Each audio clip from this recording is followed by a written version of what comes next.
Good evening, and thank you so much for joining us for this week's Midweek live stream.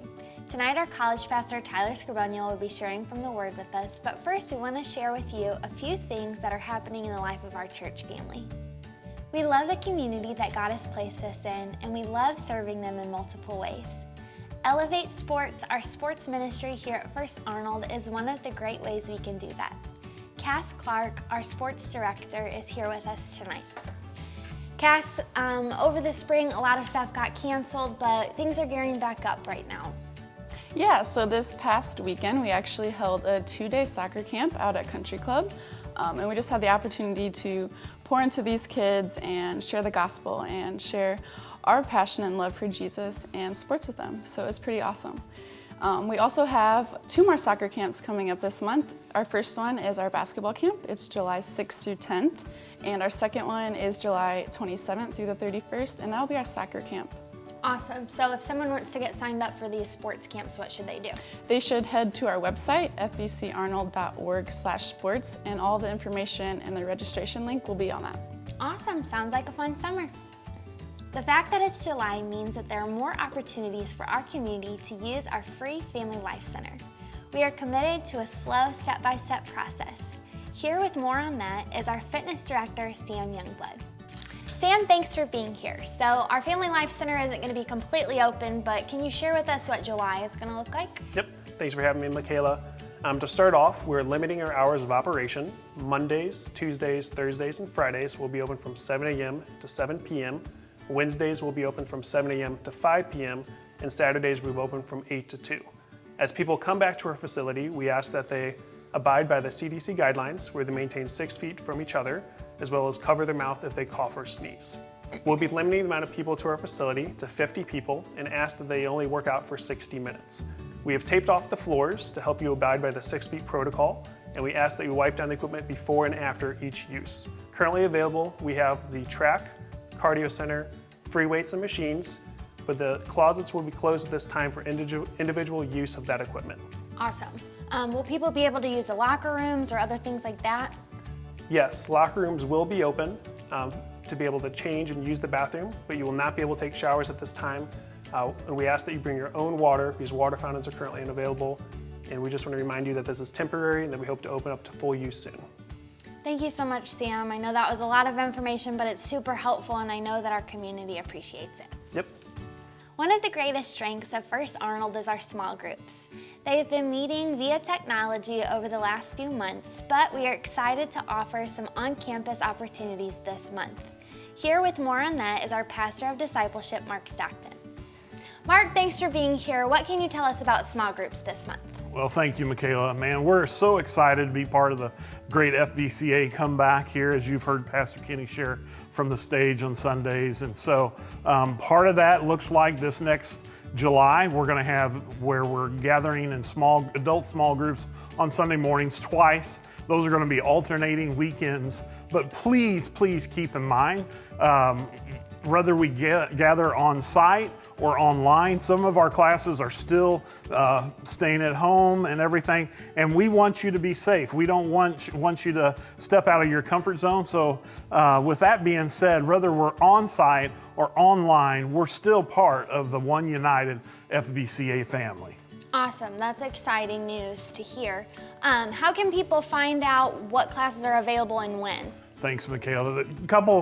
Actually 3 ways. If you're already part of a small group, contact your small group leader, and they have information when they're going to meet, where they're going to meet, what times, because some of that has changed. So please contact them, or down below you'll see a link to the document that has where all those classes are this next weekend, or this next month in July. Or you can also contact me, and my contact information will be below. And I'd love to help you find a small group if you're not already in one. Great, that's exciting news. I know that our people miss gathering, and they're looking forward to coming back. Awesome. Well, as you can see, there's a lot happening, so stay tuned to our website and social media for up-to-date information. Now, here's Pastor Tyler. Well, hey everybody, and good evening. Thanks for tuning in to the Midweek live stream. My name is Tyler Skrobonja, and I'm the college pastor here at First Arnold. Grab your Bibles and turn with me to Matthew 25. We're also going to be in 2 Chronicles for just a minute, but what I want to talk about tonight is preparedness. And I want to ask you one question before we get started is, were you prepared? Obviously, over the last 3 months, everybody has been pretty much turned upside down, right? Everything that we had preparations for beforehand, our lives really don't look like that right now. I know with my calendars, thankfully they were dry erase, but I had plans all through March and April and May and even throughout the rest of the year, and a lot of those things haven't happened. So in some ways, I was prepared for what was coming up in terms of the status quo and what I anticipated was going to happen. But then with everything that's gone on with a global pandemic, it made me ask a different question to myself of, am I prepared? Well, the question is, was I prepared spiritually?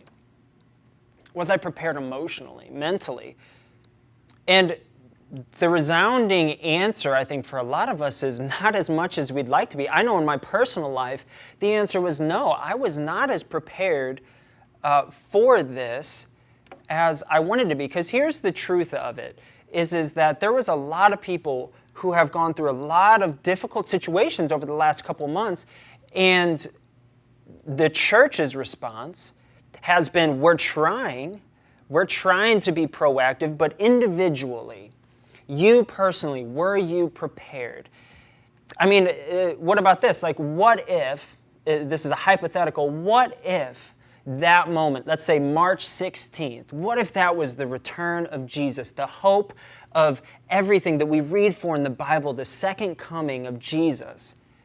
What if that would have been the day where you prepared? There's been a lot of people who have lost their lives over the past couple months that they didn't. In January, they would have never thought in March, because of a pandemic, that that's what was going to take their life. And family members. A lot of people have lost family members. But you see, here's the thing, is there's a lot of people who go throughout life saying, oh, well, if all things are equal, if they continue on in this way, then I'm fine. Then I've got time. But what we've learned is that our lives and the timeline, everything's fragile and there's a lot of unknowns. And so for those people who maybe put off making a decision about following Jesus with their life, there's a lot of things that come up that you're not sure about. And what about those family members? I mean, I think about gathering together with some of my family at different events throughout the year or holidays or seeing in passing or whatever. And there's kind of this, attitude of, oh, I'll see him at Christmas or I'll see him at the next thing. But the truth is we don't really know. And so do we live by the lie that everything will always remain the same? See, because the Bible talks about being prepared, and there's a lot of different ways it talks about being prepared, but take a look at Matthew 25. I mean, right here we have the parable of the 10 virgins, okay, and Jesus is obviously talking with the disciples about the coming of the end of times, right? And so that's not what I'm talking about tonight, but I do want to talk about the wisdom and the preparedness in this verse. So it says this, at the time, the kingdom of heaven will be like 10 virgins who took their lamps and went out to meet the groom. 5 of them were foolish and 5 were wise. When the foolish took their lamps, they didn't take the oil with them, but the wise ones took oil in their flasks with their lamps. When the groom was delayed, they all became drowsy and fell asleep. In the middle of the night, there was a shout, "Here's the groom, come out to meet him." Then all the virgins got up and trimmed their lamps. The foolish ones said to the wise ones, "Give us some of your oil, because our lamps are going out." The wise ones answered, "No, there won't be enough for us and for you. Go instead to those who sell oil and buy some for yourselves." When they had gone to buy some, the groom arrived, and those who were ready with him to the wedding banquet, and the door was shut. Later, the rest of the virgins also came and said, "Master, Master, open for us." He replied, "Truly I tell you, I don't know you. Therefore be alert, because you don't know either the day or the hour." And that's just the truth in our lives. We don't know the day or the hour of anything. But here's the thing, over the past couple of months, the thing that has struck me the most is that sometimes things happen and you no longer have time to prepare. When I was in school, I knew the deadlines for all my exams, right? So I knew that I could crunch that study period in. Like if it was 11:59 on Sunday night, it was about 11:15 and I was sitting down and cramming, right, for that exam, going through the ABC, trying to get a good grade. But you see, when you don't know when something's going to happen, there's no time to prepare because it just comes on you like that.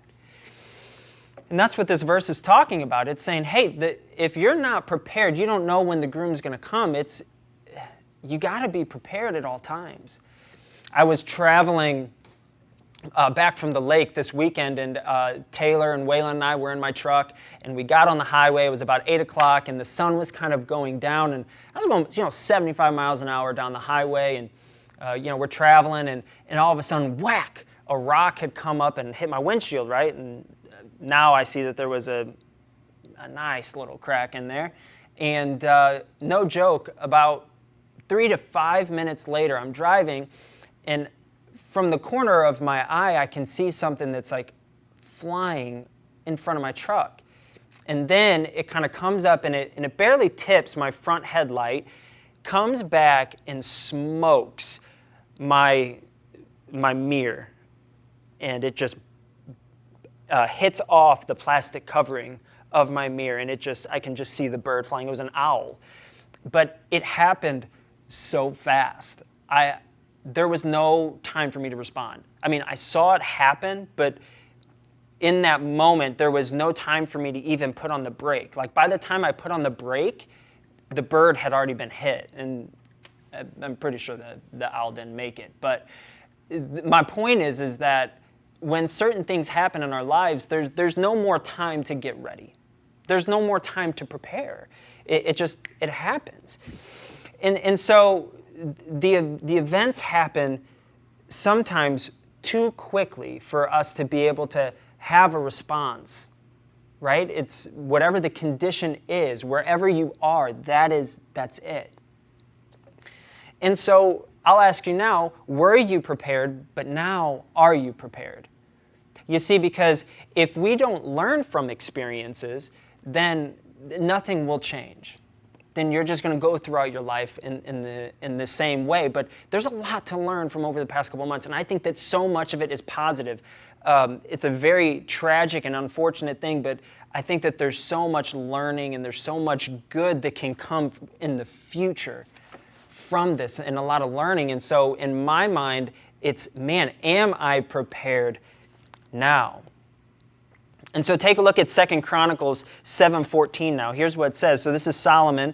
God's talking to Solomon, and it says this, and you may have heard this. It says, "And my people who bear my name, if they would humble themselves, pray, and seek my face, and turn from their evil ways, then I will hear from heaven, forgive their sin, and heal their land."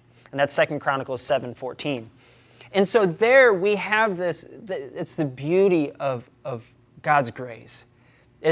He's saying, hey, the people are wicked. They've proven to be wicked. But God's saying, hey, if my people who say that they are mine, who say that they're Christians, who follow Jesus, if they would humble themselves, if they would seek my face, if they would pray, if they would turn from their wicked ways, then, he's saying, then I will forgive their sin and I will heal their land. See, that's the good news of the gospel. Is the past, if we learn from it, but in God's eyes, he's more worried about the condition of your heart right now. And so let's not be too prideful to pray. Let's not be too prideful to seek after God and to chase after him, because if you're found in a situation to where you look back and you're like, man, I wish I would have been prepared, the thing that you have to change something. And John Maxwell, in his book, The 15 Invaluable Laws of Growth, he has a chapter on the law of reflection. And in that chapter, there's a quote from H.P. Liddon, and it says this: "What we do on some great occasion will depend on what we are. And what we are will be the result of previous years of self-discipline." And so there may come a day when you are faced with a situation And it may be an opportunity for you to shine. It may be an opportunity, who knows? But the success or the failure in those moments usually is going to be predicated upon how you handled yourself before then. So whether that was years of discipline and years of structure and strategy, or whether that was years of laziness and indifference and apathy, that's going to change the outcome. So he's saying what we do on some great occasion will depend on what we are, and what we are will be the result of previous years of self-discipline. And John Maxwell goes on to say, I believe a person's secret of success is found in his daily agenda. And so that can be applied to the business world or whatever, but I think in our spiritual lives, if we take 2 Chronicles 7:14 and we look and say, okay, daily, what does my life actually look like? What does my daily agenda actually look like in my spiritual life? Are we humbling ourselves? That's a daily practice. Daily going to God and saying, God, I need your wisdom. I don't know everything. I don't know how to handle this situation. I'm unsure of how I should approach this. Going to God consistently with that. Are we praying daily? Are we earnestly seeking God? I mean, daily, are we taking time and saying, man, God, I know that there's so much need in the world, and I know that you can use me, because based on your word, you're saying that you can change my heart and renew my mind, and you can make me better, and not just make me better for my own sake, but you can make me better so that I can help and love and serve other people. And so if we view our lives in that light, to say, hey, for the glory of God and for the kingdom of heaven, I want to love other people. But first, what we have to do in our daily agenda is, in our daily routine, is sit down and seek after God and pray. We see Jesus during his ministry. In the height of Jesus' ministry, if you read through the Gospels, you can see that Jesus was constantly retreating and going and praying. This is the Son of God who's retreating and praying. And at one point, like I said, at the height of his popularity, his disciples come out one day and they're like, where's Jesus? And they're looking, and they found him praying. And they're like, Jesus, don't you understand, like, these people want to hear from you? And Jesus is like, no, don't you understand that there is nothing more important for me to do right now than to pray? And so, do we humble ourselves? Do we pray and seek his face? And then the last one, and turn from their evil ways. You see, so it's easy to romanticize what would look like, what our lives would look like, right? And who we want to be. But there's a danger in that. If we just, in our minds, can constantly are saying what we want to be, what do we want to be, what we want to be, but really there's no action to back that up, because here's the thing is, there's a verb here and it says turn from their ways. That's a conscious effort to turn from their sin. It's not easy. The Bible at no point says that it was an easy turn, but it's difficult. It's difficult to lay down those struggles and those addictions, and it's difficult to lay down those things, those weights that we carry. But that's what he's calling us to do. Turn from our evil ways. Because you know what? I know in my life personally, the next time that something happens in my life, whether that's a tragedy or whether it's an opportunity for me to show the love of Jesus, I want to be prepared. I want to be ready. I want to be focused. I want my mind to be ready and prepared for that moment. I don't want to be so lost in my own world. You see, because when I go back and think about it, I'm a very driven person. I think a lot of people are. And I think about, like, man, I know that I was busy doing stuff, but I just didn't feel prepared when all this happened, right? And I think that the difference is I was being very disciplined and I was very busy with my schedule, doing the things that I thought were relevant, doing the things that I thought were important. When the reality is that I wasn't really focusing as much time and as much effort on God's plans for my life. My daily routine didn't look the way that I wanted it to look or that it should look. And you know, we all have room to grow. But the point is are you prepared? Are you going to be prepared? Because we know that it's a broken world that we live in. right? And so as believers and as Christians, it's up to us to be filled with the Spirit and to be ready for battle, because we know that the battle that we're facing is a spiritual one. And so it's important for us to be ready for that. So what does your daily routine actually show? Does it show devotion? Does it show reverence? Or does it show indifference and apathy? You see, and here's the thing I want to encourage you before we're done, is that I believe that if the church can learn from the past few months and learn that, man, when tragedy strikes or when things happen in the world, the church has such an opportunity. People look to the church. People go, what are they doing? How are they going to act? How are they going to respond? How can they help? People are looking to you. People are looking to believers in Jesus Christ. When bad things happen, they look to us. And so, man, would we take that as a privilege and say, okay, all right, God, like when I'm going to be ready. I'm going to study up right now, because guess what? Even though the battle's constantly raging, there's some days where it feels like the status quo, but we've got to be ready and we've got to be prepared. So, man, would you join me? Let's join together as the church to be prepared. Even on the normal dog days of summer when it feels as normal as can be, let's continue to be prepared. Let's continue to sharpen the edges of our mind and be spiritually, mentally, emotionally ready. So that way, when we do engage in conversations, that we're ready to share the gospel. When people do come to us to pray for them, we're ready to go. When there's opportunities that come up, we see them the way that God would want us to see them, and we take the opportunities and we are spotlight holders on Jesus.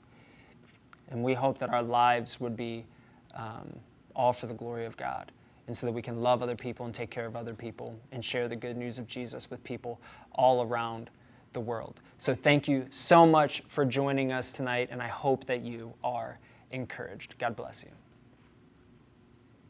Thanks for joining us, everyone. We hope to see you this Sunday online via live stream at 9:30, 11, or on campus at 8, 9:30, or 11. Have a great week.